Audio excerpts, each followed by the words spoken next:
Ito po si Mother's Choice na Lyra 3 wheels. Heavy duty po ito. Big wheels. Good for newborn. Nahiga po siya until 4 to 5 years old kasi malawak po siya and then malapad po. Okay, and then adjustable po yung handle po niya. Okay, and then high seated po ito and then baliktaran po ito pad po niya. Okay, so ito po yung details po niya isa-isa. So sa canopy, ayan. No discoloration, wala po siyang faded, okay? So pulang-pula po siya, ayan. So regarding sa peekaboo, hindi po yan naninilaw. Sa pag-fold, ganyan, okay? So meron siya dito maliit na tier, ayan. Pero tinayaan na po namin, maliit lang po talaga po siya. Kina-affect na performance, kaya wala po magiging problema o magiging issue. And then regarding naman po sa pad po niya, ayan, baliktaran po yan, pwedeng color black, pwedeng color red, ayan. Ayan. Color black and then color red. Sa color red niya may tatlong dot lang na itim. Okay? So, yan yung color black niya, walang issue sa pad. Okay, already washed na po yan. Okay, may pad po din po dito sa may harness niya. Okay, front handle, okay na okay, wala rin po yan issue. Okay, so 5 harness, wala pong putol, safe na safe si baby. Okay.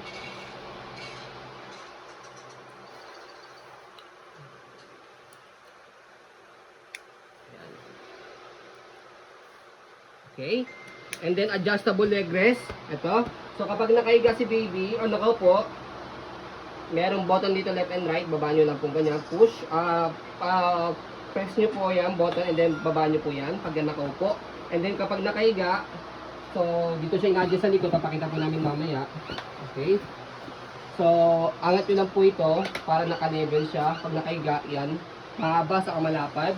Okay, and then ang head po nito, yung pinaka foam po dito, para in case na meron kayong ilalagay dito sa likod, may pocket po dito na gamit, hindi po natama sa ulo ni baby. Okay? So, regarding naman po sa harapan, ito po yung pinaka full rest niya. Okay? Ito yung tinatawag na leg rest. Okay, yan. So, yung gulong, okay na okay. Almost like yung condition, wala po siyang pudpod. Halos hindi ginamit po yung gulong. Kita-kita po yan sa video. Okay, kung gusto niyo pong one way lang, okay, ang andar, ito po, iangat nyo lang po yan. Yan, pinakataas. Ayan. Okay, one way lang po yung takbo niya. Pag i-heady niyo po si baby. Okay, baba nyo lang po.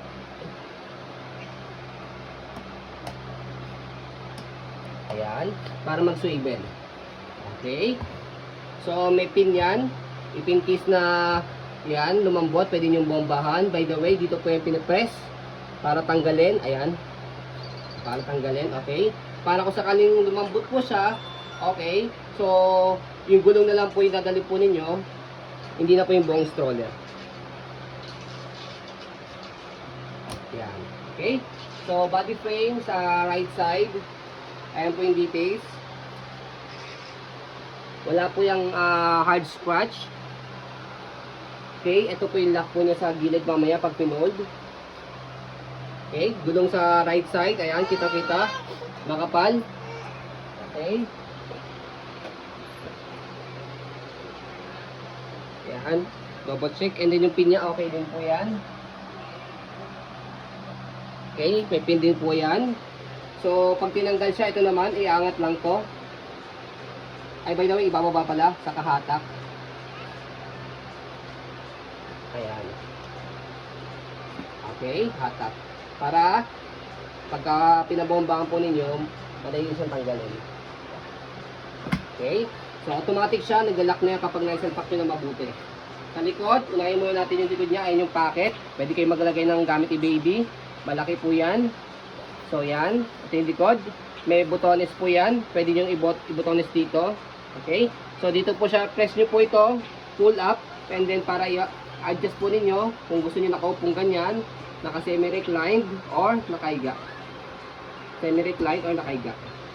Okay, 1 nakahiga, 2, 3, and then 4 upong-upo. Okay, so basket, ayan, malaki, marami kayong pwede mailagay. Okay, wag lang overload para hindi masira. And then pwede rin kayo maglagay ng small puppy. Okay, stopper, baba nyo lang po yan. Okay, stop na, angat nyo lang po para mag-go. Okay, so yan po yung details po niya.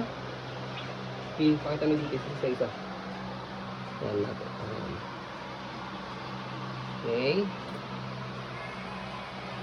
And then, sa gulong, sa left side. Ayan. Okay na okay din po yan. Halos di ginamit. Okay. Wala rin po hard scratch po sa left side na body frame. Okay.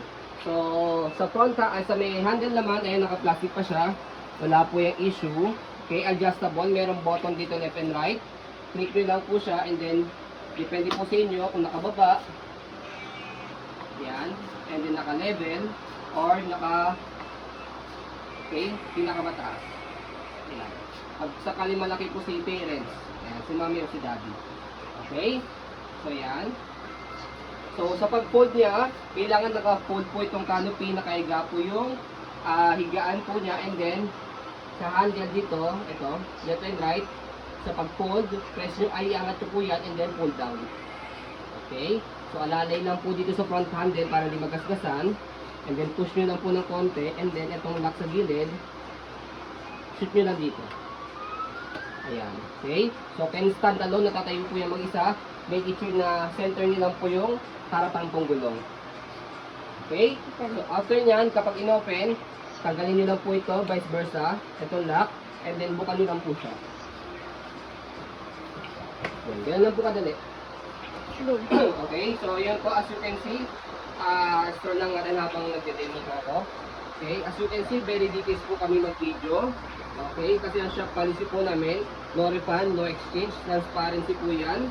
Okay, what you see is what you get po. So yun po, maraming salamat po. Have a nice day and God bless po.